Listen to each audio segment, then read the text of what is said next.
What's cooking, everybody? Dave Altizer here. In this video, we're going to talk about the leaked images and all of the specs of the brand new Canon R mirrorless full frame camera. It's like 11 o'clock at night. We're here in my kitchen, in my apartment. I don't have a proper set. We're using everything that is just like the bare minimum for this video, but I have to make it. It's the weekend and I don't care. This is huge news. We have official images and official specs of the Canon R mirrorless camera. This is something that everybody has been waiting for. It came a little bit ahead of when Canon wanted to release this. Apparently the actual release is scheduled still for September 5th, which is next week, but we do have leaked images and specs, and man oh man, these are great. In fact, I couldn't be happier. I am so over the moon right now, and I know that you guys are going to be as well. Basically, Canon is going to release a bombshell of a camera next week, but we have a little look into what they're about to do. The rumors are that this camera is called the Canon EOS R. It's a completely new redesigned lens mount system with the R mount system completely different from the EF. We will talk more about the adapters and things like that later in this video. It's going to be similar in size to all the popular mirrorless cameras out there right now, like the GH5, the Sony A7 series, and the new Nikon Z series. But let's get into some of the nitty-gritty specs of this new camera. Let's get down to the nitty-gritty. Here we have a 30.3 megapixel full frame sensor, which looks familiar if you know Canon's lineup. The 5D Mark IV is a 30.4 megapixel sensor. So we may have the exact same sensor here, which is great news. The Canon 5D IV has a wonderful color science, has great rendition. It's kind of known as being one of the best sensors in the entire photo and even video market. It's just been a little untapped for videographers because the 4K was so hard to work with and there is such a crop in the 4K mode. We have 4K video listed as a spec here on the list, and I, dear God, hope that there's no crop. We don't have any signs of that here in the leaks.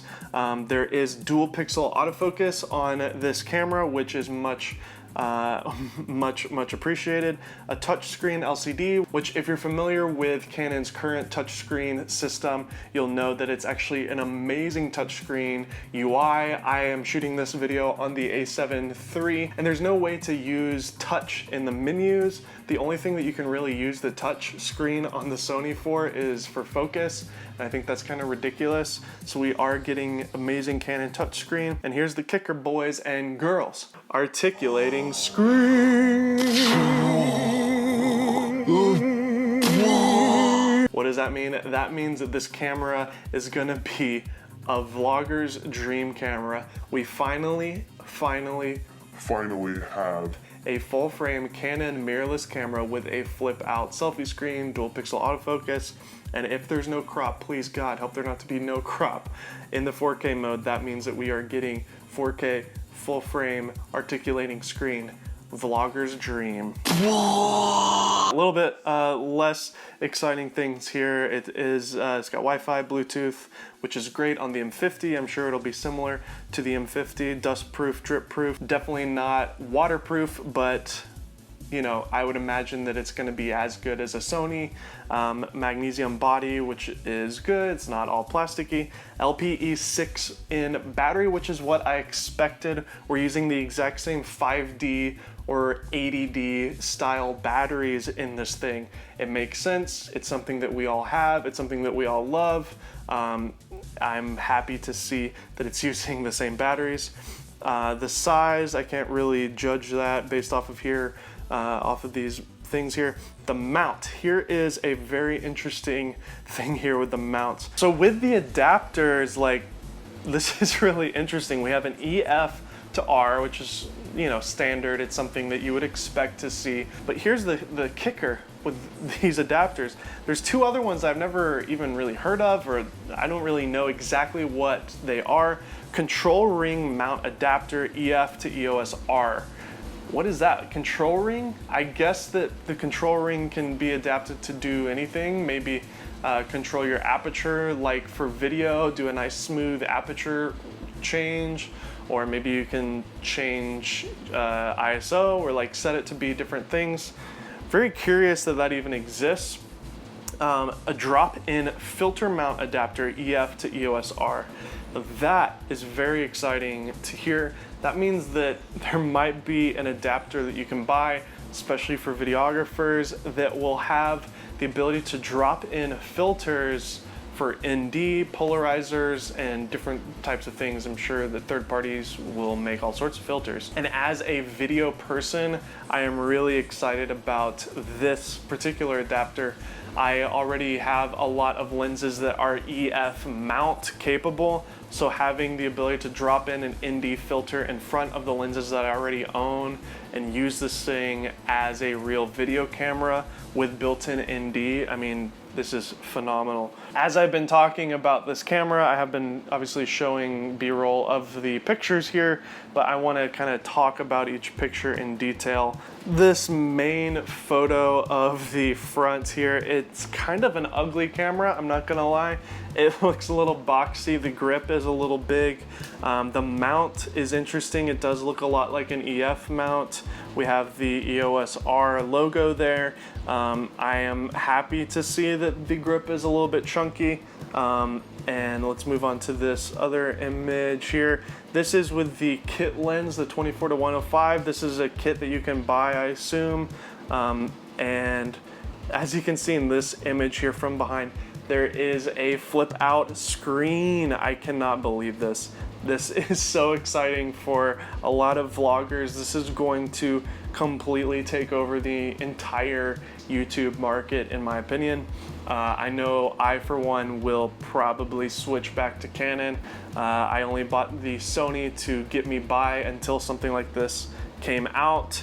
It looks very ugly, and it does look like there's only one SD card slot, unfortunately. There are some rumors that there will be another mirrorless camera from Canon that will be a little bit more pro than this one, so I hope that that's the case. This still, for me though, is probably going to be enough. You can also see on the top of the camera here, and I'll go to another shot of it right here. On the top is a nice LCD on the top of the camera, and the Sony cameras don't have this. The GH series don't have this. I love that the G9 from Panasonic has it, the Leica, the Fuji X-H1, and it just makes using the camera feel much more like a DSLR. That little screen there, I know it might not seem like a huge deal, but if you're used to having a screen there to look at your settings quickly, to look at your exposure and where it's at, it's just something that you grow accustomed to with the current Canon lineup, and it makes sense why Canon would do this. You've got the little LED light up button right next to it with the bright red record button on there. Hopefully you can map the record to be the actual shutter, but still that's in a good position there. You can also see a little mode dial to the left of the screen there. I would assume that that's going to be for your exposure compensation, or you could hopefully set it to be anything that you want. But having the LCD panel up there on the top is great to see. I was not expecting that. On this image here, Canon is just kind of showing you, I guess, why you should buy the mirrorless camera. Canon, I guess, is competing with themselves here by showing a picture of the mirrorless camera with the DSLR and how much bigger the DSLR is from the mirrorless camera. This is using the 24-105 kit lens compared to the standard 24-105 on a 5D. It's much smaller, and that is huge. That's a big deal. They're retaining the red ring on the 24-105, so I guess that means that it's L series good. That grip looks nice and deep. It looks really comfortable to hold. I'm excited to hold one. The EVF is gonna have to be good. I'm really curious about that. I don't have any specs on the EVF and the resolution of that, but it does look comfortable. But I am curious to see what the readout speed is on it and what the pixels are on the EVF. This image here is showing, I guess, one of the adapters. I'm not sure which one it is. That looks like a teleconverter on there with a mount of some sort, an adapter. We don't know if that's the filter drop-in one. We don't know if that's the adjustable ring one. I'm not sure. But we can see on the side here of the camera that there is an HDMI port. There is a time-lapse remote port with a USB port, a mic input, and a headphone jack output. That is great to see, and we were all kind of wondering if Canon was going to do a headphone jack on the mirrorless camera. They didn't do it on the 6D Mark II, and it was really big disappointment. So seeing that on this mirrorless camera is thumbs up. Here are the adapters. I'm assuming that the one on the far left is the main EF to EOS R. The middle one is the one with the adjustable ring, and then the last one is some sort of the filter one. I'm looking at this here, and I would love to know more about that filter one on the far right. I don't know if there's ND filters built into the adapter itself, or if you're gonna have to buy those third party. I'm not sure. There was another leak earlier today about the lens lineup, and now that we're here at the images, I'll go ahead and talk about each one. We've got the 28-70 f2.0 zoom lens. This is going to be an amazing lens to use on a full frame body. Having f2 from 28-70 is unbelievably versatile, and having that f2 aperture is a huge deal. You got that red ring on there, so that means that you're getting Canon L series optics here. I mean, that is a powerhouse of a lens on this body, so I will definitely be picking up that lens with this camera. There's the 24-105 f4. There's no IS on the lens, so I am curious to know if Canon has put IBIS on the EOS R. I'm not sure if they have or not. Some people have said that they did, and I also don't know if they have or not. They haven't in the past. They've never really done it before, but man, it would be great if they did. And there's a 50mm lens. It's a 50mm f1.2 aperture lens on the EOS R mount system. Canon is really knocking it out of the park here with their first couple of lenses. I'm particularly looking at this one here and the 28-70 f2. The f2 zoom and the 1.2 50, those two lenses combined are really all you need for everyday shooting, you know, excluding wide angle and telephoto, of course.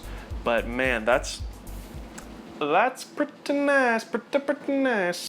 Great success. If you're new here, thank you for watching this video. Please hit subscribe and enable the bell notification so that you can be notified of all the steamy rumor news that I will be getting over the next couple of days. We will be going to Photokina at the end of the month in Germany, so I'm going to be documenting the process of using this camera while I am in Germany. There's also going to be probably the Nikon mirrorless there, along with hopefully a new Sony camera, along with the new Fuji camera and this Canon camera. So make sure to subscribe to this channel so that you can see all the amazing Photokina 2018 news at the end of this month. Thank you guys for watching. See you next time.